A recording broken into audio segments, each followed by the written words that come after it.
or knows the Torah front and back, or knows the Gita front and back, or knows the Dhammapada front and back, or knows any spiritual tradition you can think of. They know it inside and they know it outside. Intellectually, they're a master of the information. But guess what? Some of these spiritual, intellectual masturbators are some of the most people you can meet in your life. Some of y'all know exactly what I'm talking about. You know everything about this religion, but you never practice it a day. Everything about this tradition, but you never analyze it a day in your life. You have to guard against it because the ego does not want spiritual enlightenment. The ego dies under spiritual scrutiny. Your ego wants you to fight. Your ego wants you to compare yourself to other people. Your ego wants you to dominate other people. Your ego wants you to control other people. Your ego is all about control and domination, comparison and accumulation. Your ego does not want spiritual enlightenment because the more spiritually you grow, the weaker the hold the ego has on you. And you can't serve the ego and serve the spirit. Some of us try to do that. For 1 or 2 hours, we think we're spiritually enlightened, and the next 22 hours, we out here practicing supreme egoism. Comparing and dominating and cursing people out. Spiritually inclined people don't act like that. I'm going to tell you something else spiritually inclined people are not prone to do. Hold grudges. If you are a grudge holder, you'll never receive the Christ consciousness you thirst for if you don't forgive that person, and I don't care how bad the hurt was. It don't matter what the hurt was. Listen, a grudge is a spiritual jail cell that you put yourself in that locks you out of God consciousness. Because a grudge is a low frequency energy. When you're holding a grudge against someone, you're practicing low frequency energy. So there's no way you can ascend to Christ consciousness or supreme consciousness while you're wishing ill on another person because they've done ill to you. That hurts. Because I know a lot of spiritual narcissists who hold a lot of grudges against people. Have you forgiven your mother? Have you forgiven your father? Have you forgiven your brothers and sisters for their sins against you? Have you forgiven your best friends, your co-workers, people in the neighborhood? There is no growth. There is no higher frequency for you if you can't overlook and dismiss the wrongs that others have done to you. You can't hold somebody down and think you're going to go forward. And forgiveness is not about forgetting. Some of y'all think to forgive is to forget. Absolutely not. If somebody wronged you, you don't forget that because they might wrong you again. You don't ever have to deal with the person again. You don't even have to tell them you forgave them. But you have to do it within your heart and within your spirit. See, let me tell you a little trick. The toughest trials and tribulations that you face in life, homelessness, sickness, abandonment, abuse, the betrayal, the worst trials and tribulations that you have to suffer in your life, they are there because there is a spiritual benefit to be gained from it if you conquer that trial and tribulation. Most of us cry and shrink when bad things happen. I just lost my job. My husband just walked out on me for another woman. My son said he didn't want to talk to me again. I was just in a car accident with no insurance. Some of you shrink from misfortune. I'm telling you, embrace the misfortune. Because in the misfortune is a seed. If properly planted and cultivated, cultivated will bring forth spiritual progress. Listen, if life was going to be easy, there'd be no reason for you to be here. What is the purpose of you being here if it is not to overcome trial, trauma, and tribulation? Remember, you would have never reincarnated if you had passed all your tests in your previous lives. You would have never come back. You don't come down from the Father if you've already passed all the tests. You failed some tests in your previous life. And you are back down here again to finally pass them tests. And if you waste your 85 years on this earth, if you waste your 95 years on this earth, if you waste your 75 years on this earth, being distracted by worldly things and not tending to your spiritual business, you'll be back again. And you're going to keep coming back until you learn the spiritual lesson that this incarnation gave you. I'm going to go somewhere one time. Our particular spiritual path, which is no better than any of your spiritual paths, I'm going to be clear. I do not believe in spiritual narcissism or spiritual imperialism. I believe that your particular path must be based on your particular needs and your particular destiny. This is why we got to be careful telling Christians they got to leave the church if they want to find God. That's not necessarily true. We got to be careful telling Muslims or Hebrews or Moors or Nation of Islam or the Wahhabis or African traditionalists, you're on the wrong path. You don't know that. Even if the religion has its faults, by attending that church, they might meet somebody who has something for them that'll help them get to the next step on their particular mission. Don't be so selfish as to think you know why somebody is here.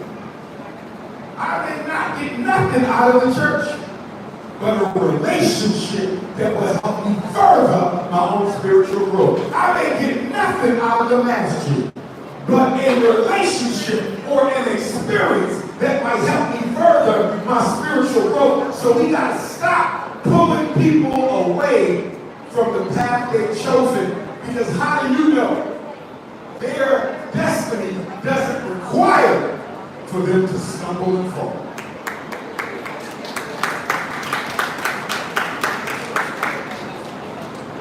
In Yoruba culture, in my particular path, which is no better than yours, in Yoruba culture, there's a concept known as Abiku. Abiku are children, young children, who are born into this world to die quickly. We've all seen accidents of babies. Was born, died a crib death. Was born, was in a car accident. Was born, had some kind of unknown disease and expired within 12 or 24 months of life. You say, why would God send a spirit to earth to only expire within 24 months? Well, here you go again thinking like a human being. That child may have been born in that family and died in that family, so those two parents can stop fighting and raise the other children the right way. Not everybody has a 100-year purpose on this earth. Look at the good Reverend Dr. King. Dr. King graduated high school at 15. Finished up at Morehouse at 18. Why was Dr. King moving so fast on his path? I mean, his whole life was a bullet. You know why? He may have not known intellectually, but his soul knew spiritually, you're only going to be here for 39. The purpose God gave you, Martin, you ain't going to be here until you're 80 and 90. You got 39 years. So we're going to move you along real quick so you can achieve your destiny. Some of us will say, yeah, Doc, but he only lived to be 39. Look at all the years he didn't live. Here you go making assumptions. It's not how long you live. It's not the years of your life. It's the amount of life in your years.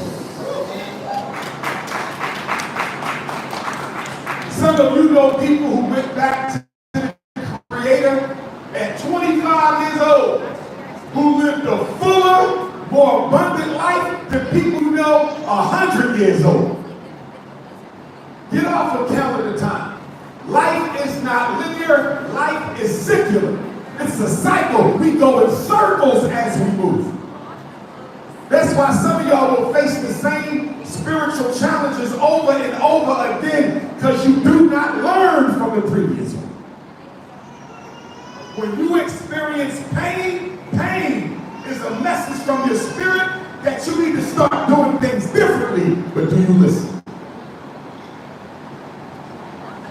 Some of us are so caught up in being part of the spiritual cliques that we belong to, that we never carve out our own unique plans of being here. So in Yoruba culture, there's a spirit in you known as your Ori. It is the God in you, Ori, located in the head. In heaven, before we incarnate, we negotiate our purpose with Almighty God. And then we come into earth with that purpose. But we lose the memory of that purpose through the trauma of childbirth.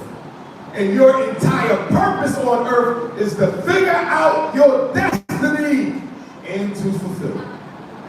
Some of you are too distracted by music to do that. Too distracted by love and romance to do that. And I gotta say this, because I've seen it many times over. The person you marry, if chosen for the wrong reasons, may very well be distracting you from your destiny. This is why in most cultures, especially in African culture, you get a spiritual divination before you get married to make sure this man or this woman is best for your destiny. Because you wasn't sent to earth to get married. You were sent to earth to fulfill your destiny. That's the priority, not the marriage, not the law degree, not the business you just opened. See, our lives are not lived for us. Your life has very little to do with you. But what do you mean by that? Just what I said. Your life is a life of service.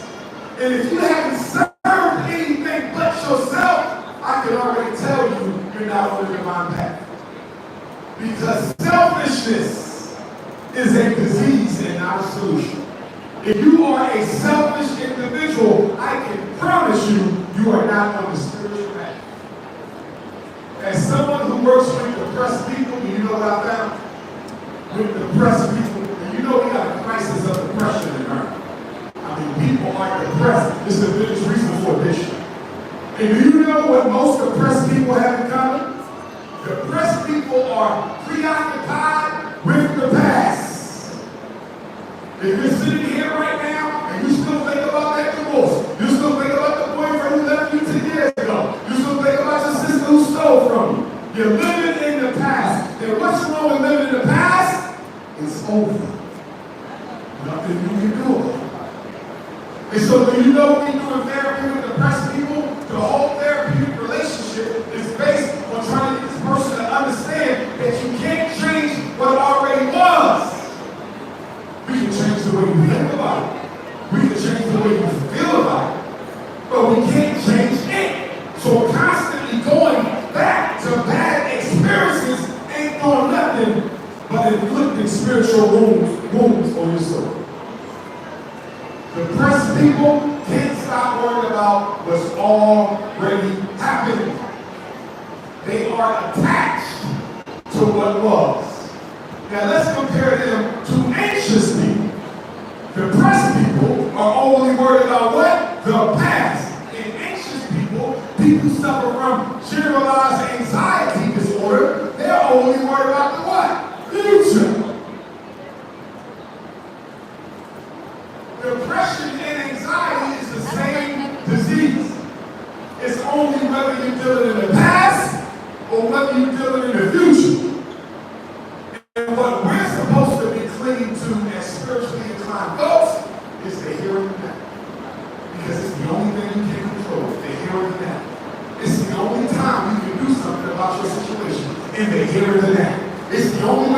your life better in the here and the now. It's the only way to forgive somebody in the here and the now. It's the only way to fix your business in the here and the now. It's the only way to improve your relationship with your parents is in the here and the now. You can't do nothing about yesterday, and you have no control over tomorrow. Live in the here and the now. And that's why when you read any spiritual life, any spiritual path you are on right here, they talk about the central importance of what? Non-attachment. Don't cling to nothing. Don't cling to your career. You might lose it.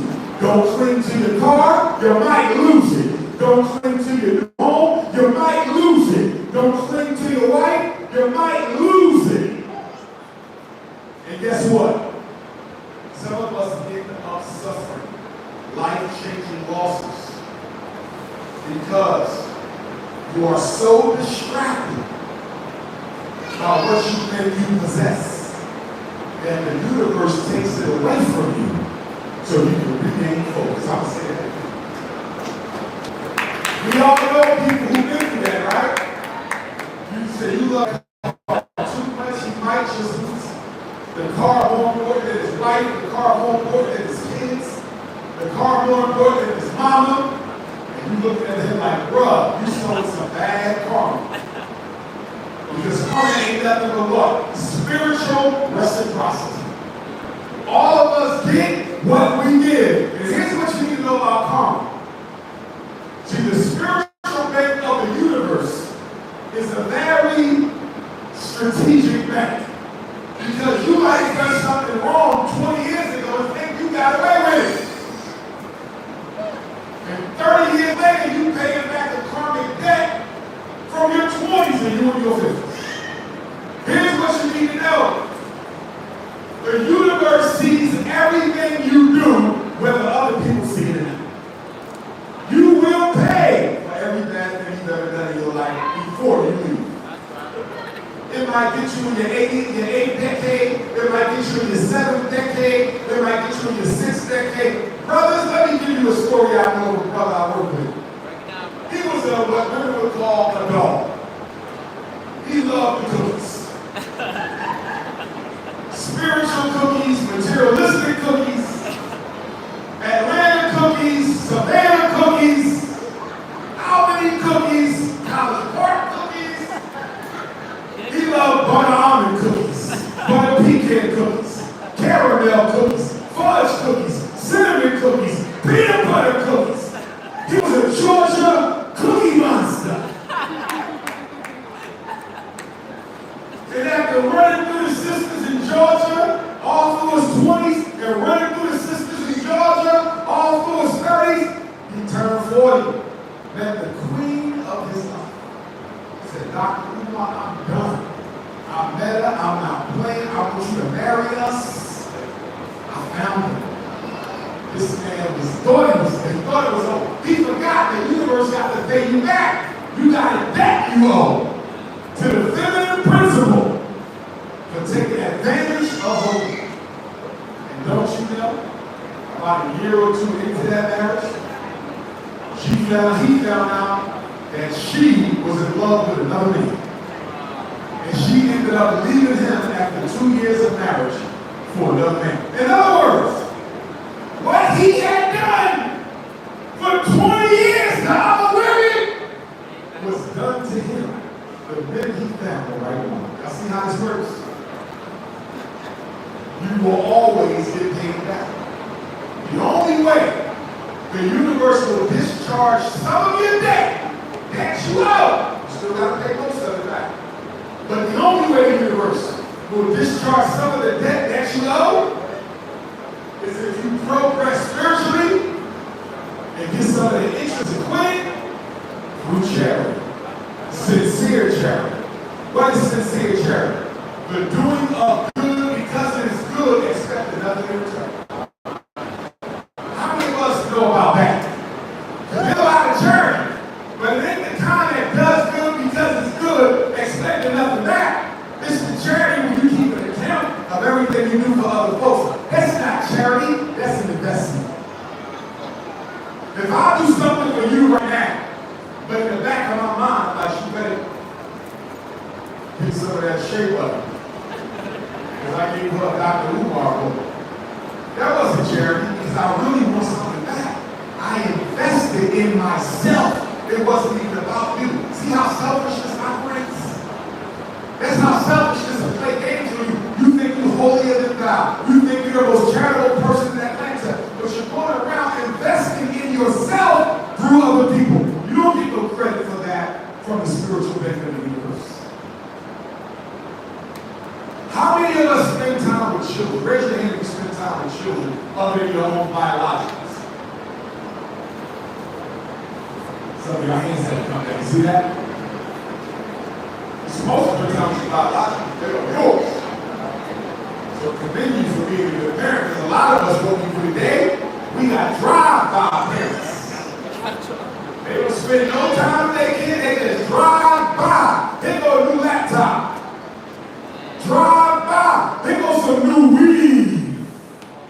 Drive by. They go a new iPad. Drive by. They go some new Jordans. When the last time you spent time with your children? I don't know. You know they become 21. They don't remember what you bought them. They remember how often you spent time with them. Children need time. And when children don't get time, they come to school looking for attention from other people. The teachers call it what? Ain't no daddy at home disorder, ADHD. And now your son really going on your grandson on that, your granddaughter on cycler, they're being doped out of their mind because their parents don't want to give them no time. Your career is more important than your children. And that's true for a lot of us. Your career is more, starting that new business is more important than your son. Why do you think celebrities have such a high child suicide rate? Why do you think professional sports coaches have such a high child suicide rate? Every other year, some coach's child taking their life. Every other year, some celebrity's child is taking their life. I know why. They're not cursed. They're just cursed with having a parent whose career is more important than their children. Spirituality 101. I'm going to tell you right now, if you don't meditate or pray, it's going to be difficult for you to get in touch with your inner soul. You got to take time to be by yourself and nobody else. Wife too. That's why a lot of spiritual traditions, ancient traditions, the husband and wife had their own room. They didn't always sleep in the same room together. You want to know why? Because if I'm on the spiritual path, I might have to get up 3 o'clock in the morning and listen to a message from my ancestors. I can't do that with you farting and snoring on me all night. That's because if the sister has a dream, she said, whoa, that was a hell of a dream. Let me get up and go sit by the water. Let me go sit by the moonlight and see if there's a little bit more information my ancestors are trying to download. She can't do that with your thirsty ass trying to fill all on all through the night. You thirsty. You want cookies if you trying to develop consciousness. And what does Dr. Umar say? Consciousness over the cookies.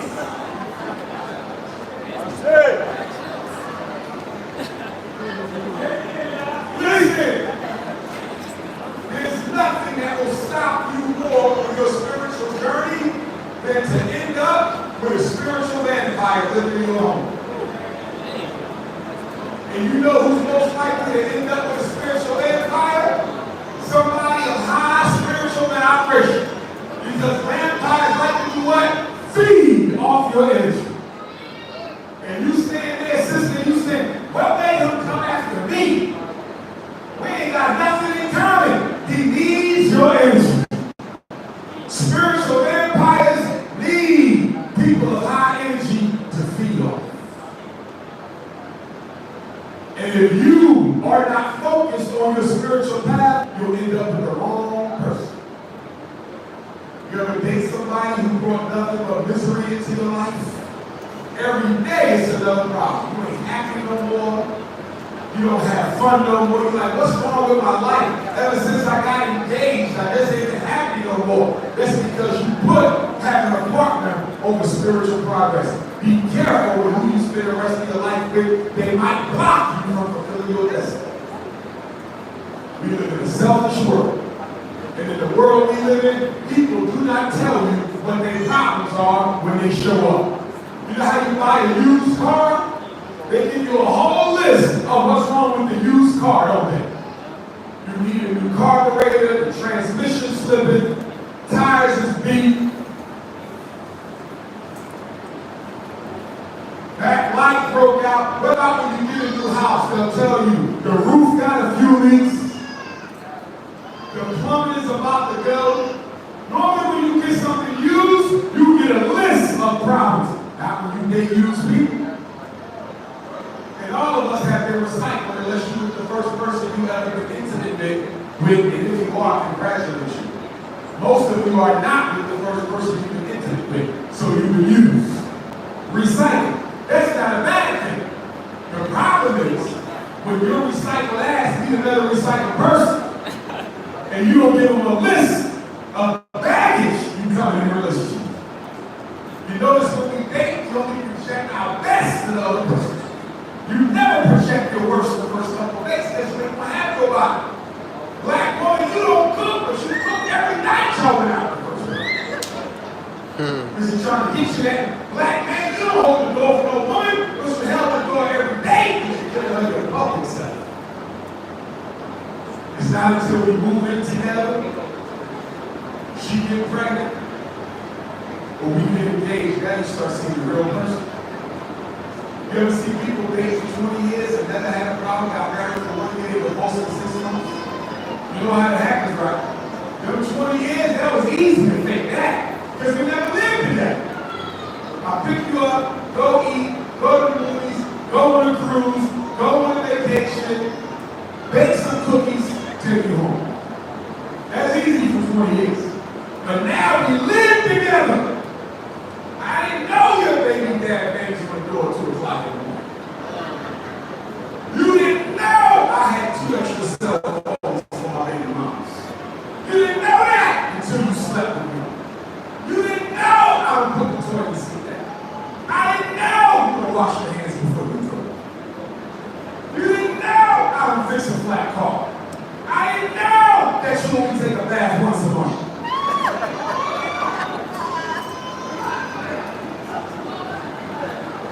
You're a water conservationist. So you got to walk around my house smelling like foot and ass for water conservation. Nobody tells you these things. And that's why I'm a big proponent of people living together for 3 months before they get married. Now, ladies, I do have a limit. Because I was looking, I say, wait a minute. He can get the milk, he'll never buy a cow. No, but if the cow crazy, you need to live with it for a minute. Ladies, what is my romance 102 years? If you've been living under the same roof with a man, I don't care if you're red, black, brown, or blue. If you've been living with a man for 2 years under the same roof, consistently for 2 years, he knows he's gonna wife you. If your man still telling you I need more time, you are out of time. The only question is how long you gonna wait around before you move on. Because see, what a lot of y'all sisters do, what a lot of y'all do is you'll meet a brother who ain't really what you want, but you'll put up with it because you ain't got no other options at the time. And you 35, the next day you wake up, you 45, and you just wasted 10 good years on somebody you knew you wasn't gonna wife. 10 minutes left. And so, what I'm saying is, don't do it. Because men can reproduce now, women cannot. And the other thing my sister